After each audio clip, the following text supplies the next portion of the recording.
punto de presenciar no es un documental. Es la revelación de un infierno personal prolongado, un calvario de décadas que se esconde detrás del glamour y los mariachis.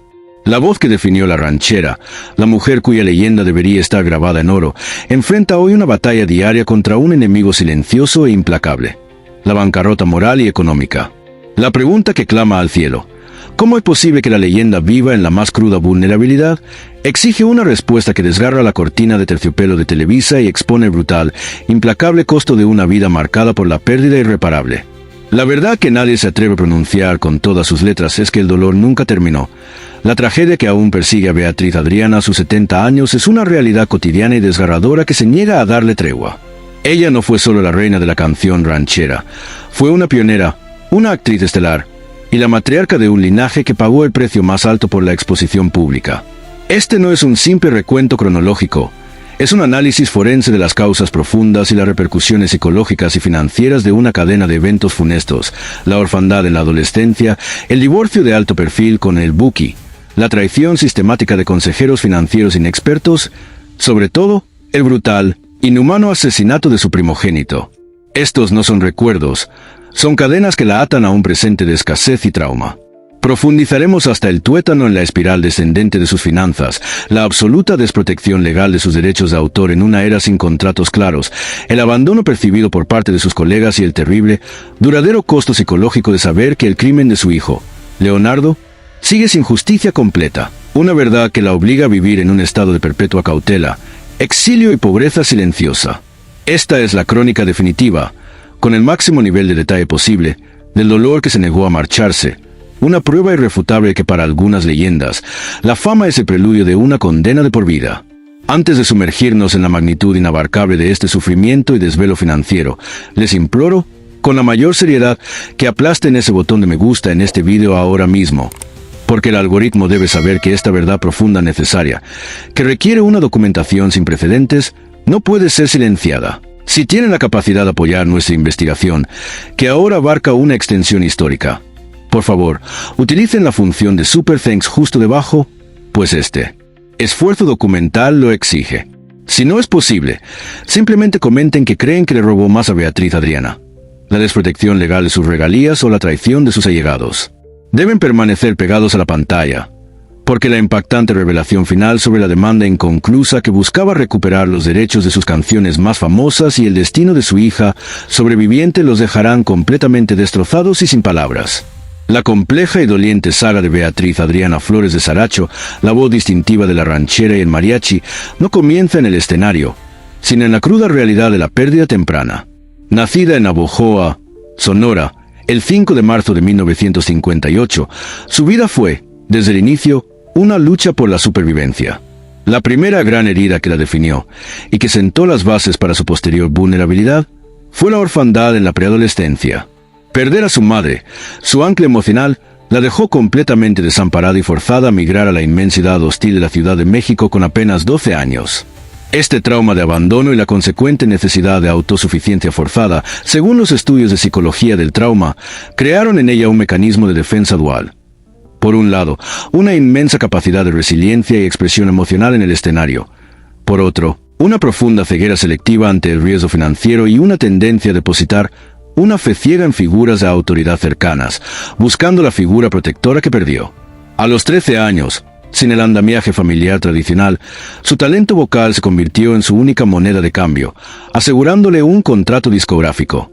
Un año después, en un logro casi milagroso para su edad y origen, fue elegida por el Consejo Nacional de Turismo para llevar la música y el folclore de México a España.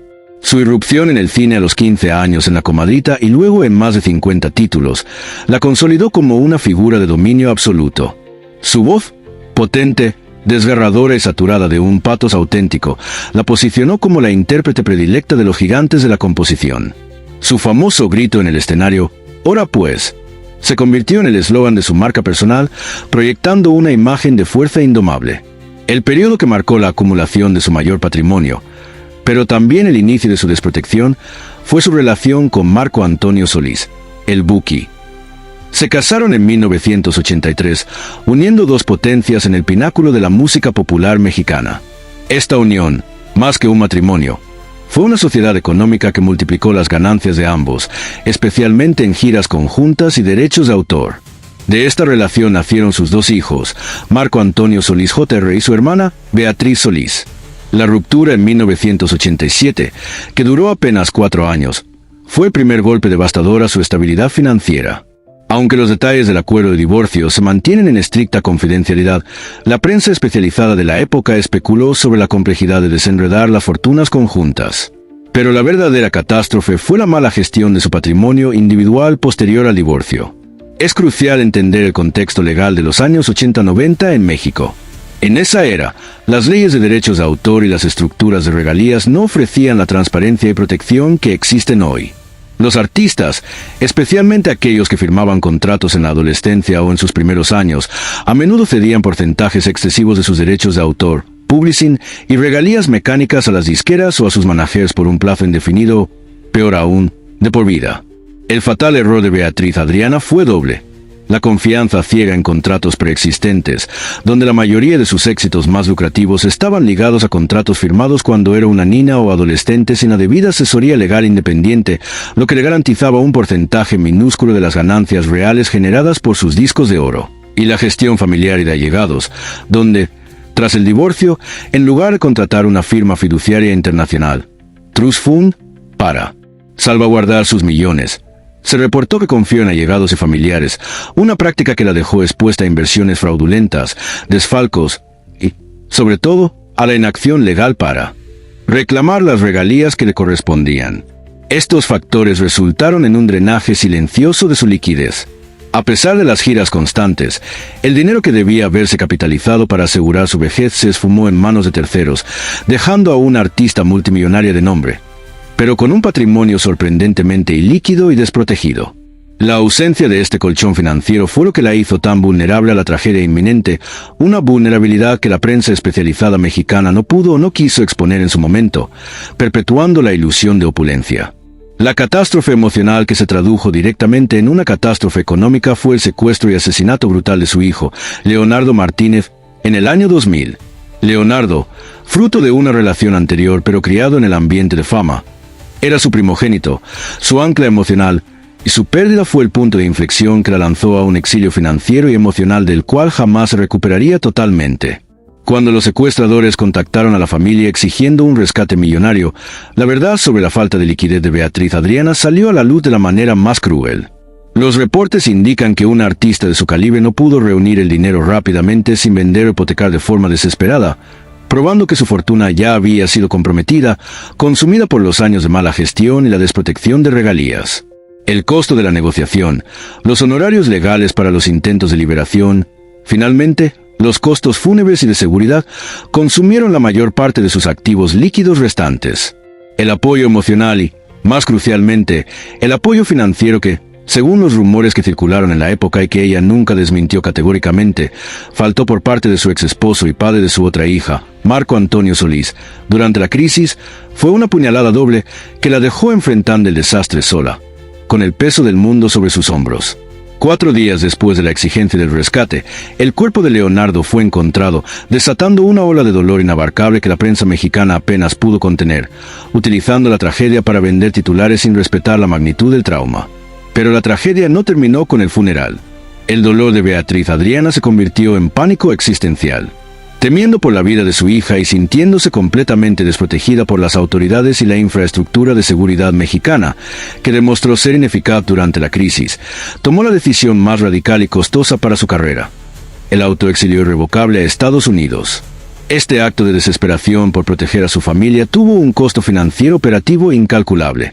Al dejar México, ella cortó la arteria principal de sus ingresos, abandonando el circuito de palenques, programas de televisión y producciones cinematográficas que la mantenían vigente y generando ingresos masivos. En Estados Unidos, aunque tenía seguidores, la maquinaria de promoción y la demanda de conciertos era drásticamente menor. Su prioridad pasó de la creación artística a la supervivencia anónima. Esto generó una brecha insalvable.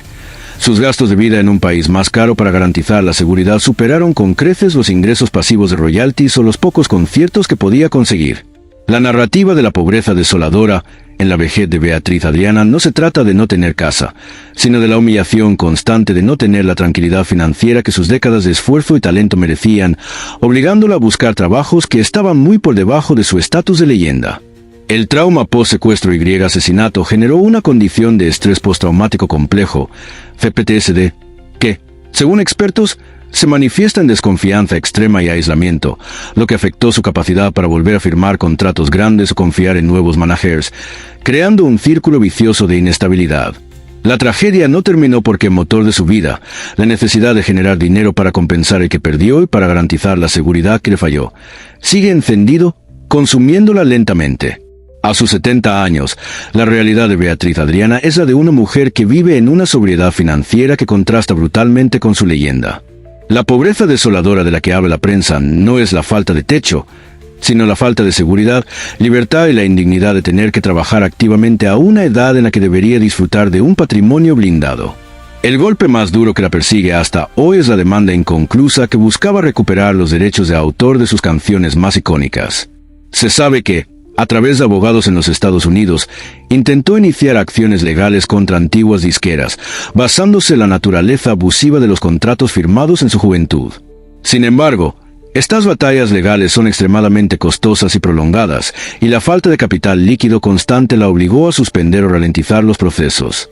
Esto significa que, décadas después de la cima de su éxito, ella sigue recibiendo migajas por canciones que generan millones en reproducciones y ventas de álbumes recopilatorios. El dolor persiste porque su obra sigue enriqueciendo a quienes la traicionaron, y la ausencia de justicia en este frente es un recordatorio diario de su vulnerabilidad. La única posesión de valor significativo que pudo rescatar de la debacle financiera del exilio fue una propiedad en México, a menudo mencionada como su castillo o rancho. La revelación final es que esta propiedad, el ancla física de su pasado, se ha convertido en una carga operativa y una fuente de estrés.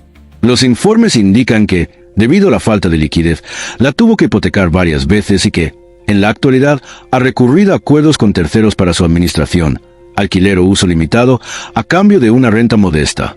Es decir, el símbolo de su riqueza ya no es su hogar o su refugio seguro, sino una fuente de ingresos precaria que debe gestionar constantemente, forzándola a mantenerse atada a un país del que huyó por seguridad.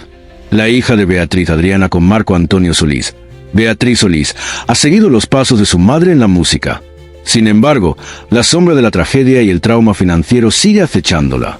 Aunque la relación con su padre, Marco Antonio Solís, es compleja, la hija ha tenido que asumir una parte de la carga emocional de su madre.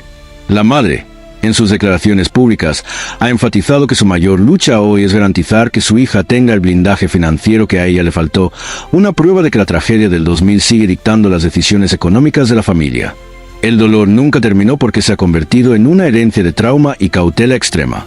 La vida de Beatriz Adriana es un trágico e ineludible recordatorio de que las heridas del corazón, cuando son tan profundas, se transforman en heridas financieras crónicas que consumen lentamente la vida de una leyenda. Su lucha actual no es por la fama, sino por la dignidad. Y así, cerramos la cortina sobre la crónica extendida de una vida marcada por el dolor que se niega a marcharse. La historia de Beatriz Adriana, bajo el título El dolor nunca terminó, es un testimonio conmovedor de cómo el éxito más brillante puede ser el preludio de una condena financiera de por vida. La reina de la ranchera pagó el precio más alto por la fama. Perdió su tranquilidad, su fortuna y, lo más importante, a su hijo. Y hoy, la ausencia de una jubilación digna y la necesidad de gestionar una demanda inconclusa es la prueba viviente de que el dolor aún la persigue.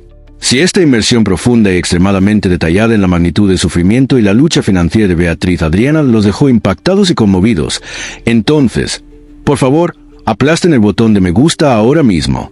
Su like es la acción más importante para garantizar que esta verdad, con toda su complejidad, sea contada. Y deben absolutamente suscribirse al canal y activar la campana de notificaciones. Su apoyo es la única barrera que nos permite seguir investigando historias tan complejas y silenciadas. Si desean apoyar el esfuerzo de esta documentación masiva, utilicen la función de Super Thanks justo debajo.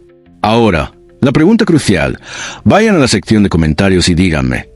¿Creen que el silencio de Marco Antonio Solís y de la industria en general sobre la situación de Beatriz Adriana es una señal de indiferencia o un intento calculado por enterrar los escándalos del pasado?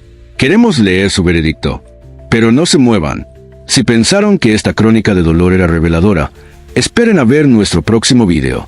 Hagan clic en la pantalla ahora mismo para descubrir la historia de otra leyenda mexicana cuya fama oculta un pacto secreto que ha comprometido su alma y su fortuna por décadas, con un giro final aún más oscuro que la tragedia de Beatriz Adriana. Hagan clic aquí. La verdad los dejará sin aliento.